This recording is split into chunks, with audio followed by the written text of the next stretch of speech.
D university में 1100 कर्मचारी को करीब निकाला जा रहा है, जहां पर एनडीए का अधिकार अब हो चुका है। यहां के कर्मचारियों की मांग है कि वहां के एनडीए को बर्खास्त किया जाए और जो ठेकेदारी प्रथा है और जो कर्मचारी है उनको परमानेंट किया जाए। बता दें कि 1100 अधिक कर्मचारी यहां पर करीब 20 से 25 साल से लगातार काम कर रहे हैं, लेकिन साफ साफ कर्मचारियों ने चुनौती दी है कि अगर 1100 परिवार हैं तो 5000 के आसपास लोग हैं, यानी कि उनकी जो चुनौती है वो 2024 केंद्र सरकार को भुगतनी पड़ेगी। कहीं न कहीं साफ साफ अब हर कर्मचारी परमानेंट की बात करता है। जब जब चुनाव आता है तब इस तरह की बातें सभी कर्मचारी करते हैं और अपना अधिकार सरकार से मांगते हैं, क्योंकि वो काम नगर गोस्वामी है। मैं बॉटनी डिपार्टमेंट से बात कर रहा हूँ, दिल्ली यूनिवर्सिटी से। मैं पिछले 14 साल से काम कर रहा हूँ दिल्ली यूनिवर्सिटी में।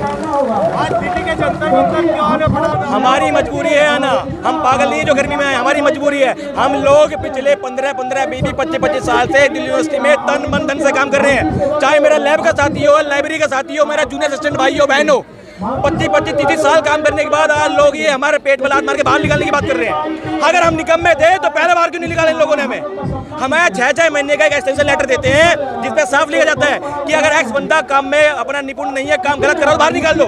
उसके बावजूद भी सर्टिफिकेट रिपोर्ट में अच्छे साइन करते हैं, उसके बाद में बाहर क्यों निकाल रहे हैं। मैं आपके चैनल के माध्यम से सिर्फ 2 बातें बोलूंगा, ज्यादा बात नहीं बोलूंगा क्योंकि वक्त बहुत हमारे पास।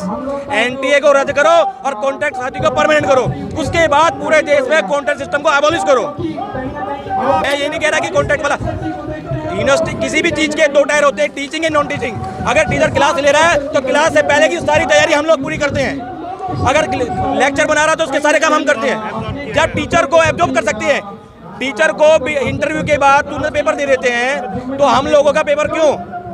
हम लोग उनसे नीचे दर्जे के हैं, हम टीचर नहीं बन सकते, हम नोटिंग स्टाफ हैं, उनका पेपर नहीं ले रहे, हमारा पेपर किस बात का? फिर यहाँ पर 600, 700 से 1100 लोग हैं यूनिवर्सिटी में जिसके पेट पर लात मारने की पूरी कोशिश है और इसका सीधा प्रभाव 2024 के इलेक्शन में आपको देखने मिल जाएगा। हमारी यूनिवर्सिटी प्रशासन हमारे पेट पर लात मार रही है। जो ऊपर लोग बैठे हैं उनको सलाह दिखाओ, उनकी आँख खोलो। अगर हम निकम्मे थे तो बाहर क्यों नहीं निकाला हमें? हमारी बहनें 25 साल से काम कर रही हैं, अपने बच्चों को छोड़ के आ रही हैं, किसी का माँ बीमार, किसी का बाप बीमार, उसके बाद भी बाहर निकाल रहे हैं हमें। 25 सालों की उम्र में लगे हैं दिल्ली यूनिवर्सिटी में और आप 45-50 सालों की उम्र में हमारे यहाँ से धक्का मारा जा रहा है। ये कौन सा न्याय है? कहाँ का इंसाफ है? 1100 लोग आप लगाओगे, 1100 को निकाल दोगे। उमा देवी का जजमेंट है, उठा लो। जिनको भी 10 साल हो गए नौकरी करते हुए उनको परमानेंट होने का अधिकार है, तो हमें क्यों नहीं किया जा रहा है? हमें ऐसे कैसे नकारा जा सकता है? मोदी जी लेटर दे रहे हैं, अभी गृह मंत्री जी ने लेटर दिए हैं 4400 एनडीएमसी में, तो हमें क्यों नहीं दे सकते हैं? आप कह रहे हैं हम नौकरियाँ दे रहे हैं, रोजगार दे रहे हैं। 1100 लोगों को आप परमानेंट करते हो और 1100 को निकाल देते तो बाकी रोजगार कहाँ जाएंगे? वो कहाँ जाएंगे जो इतने सालों से काम कर रहे हैं दिल्ली यूनिवर्सिटी में? ऐसे कैसे अन्याय किया जा सकता है हम लोगों के साथ? 25 साल 30 साल से लोग काम कर रहे हैं, रिटायर होने के कगार पे आ चुके हैं। किसी को 3 साल रह गए रिटायर होने में, किसी को 6 महीने रह गए हैं। हमने अपने पूरे तन मन धन से यूनिवर्सिटी को आगे बढ़ाया, कंधे से कंधा मिला के। ऐसे कैसे हमें इग्नोर किया जा सकता है? हम आप ही लोग इसीलिए तो आए, किसलिए आए? अपने घर बार छोड़ के, अपने बच्चे छोड़ के। सर हम 4 दिन से धरने पे हैं दिल्ली यूनिवर्सिटी में। अपनी यूनिवर्सिटी अथॉरिटी से मिलने की कोशिश की, वीसी साहब से मिलने की कोशिश की, कोई हमसे मिलना नहीं चाहता क्योंकि उनके पास जवाब ही नहीं है हमारी बातों का। हमारे साथ गलत किया जा रहा है, इसलिए मजबूरी हमें यहाँ आना पड़ा अपने बच्चों को छोड़ के, अपना घर बार छोड़ के। हम यहाँ खड़े हुए धूप में, बरसातों में 4 दिन से धरने पे हैं हम लोग। हमारे यही है अपील कि आप लोग हमारी बात आगे तक पहुँचाओ, मोदी जी तक पहुँचाओ कि जब वो एनडीएमसी में लोगों को परमानेंट कर सकते। पंजाब सरकार ने अभी हाल ही में लोगों को परमानेंट किया है जिसमें टीचिंग नॉन टीचिंग दोनों है।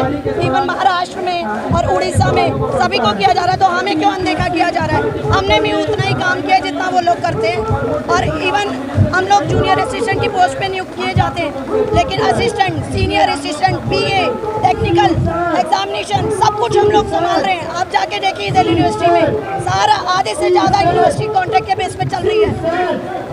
देखिए मैं आपके चैनल के माध्यम से एक बात और कहना चाहूँगा मोदी जी को।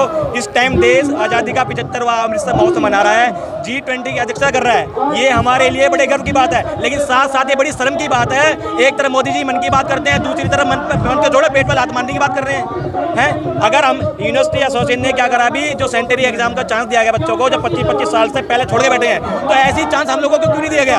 1 टाइम एब्जॉर्प्शन का रूल हमारे लिए भी तो लागू हो सकता है। जब उन टीचर्स के लिए हो सकता है, उन बच्चों के लिए हो सकता है जो पढ़ रहे हैं, तो जो कर्मचारी काम कर रहे हैं पूरे दिन रात झोंक रहे हैं अपने आप को उसमें, तो हमें चांस क्यों नहीं दिया जा रहा है? मैं आपसे हाथ जोड़ना चाह रहा हूँ मोदी जी, अगर आप मेरी बात सुन रहे हो तो मेरे भाइयों और बहनों पे आप बड़ा कष्ट कीजिए, हमें परमानेंट कीजिए और कॉन्ट्रैक्ट साथी को परमानेंट करने के बाद एनटी को रद्द कीजिए।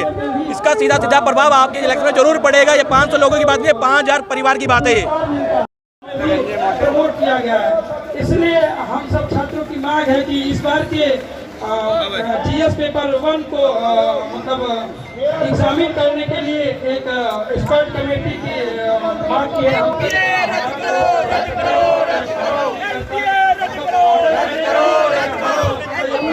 कॉन्ट्रैक्ट को परमानेंट करो, कॉन्ट्रैक्ट साथी को परमानेंट करो, कॉन्ट्रैक्ट साथी को परमानेंट करो, परमानेंट में करना होगा, परमानेंट में करना होगा। एनटीआर रद्द करो, एनटीआर रद्द करो, एनटीआर रद्द करो।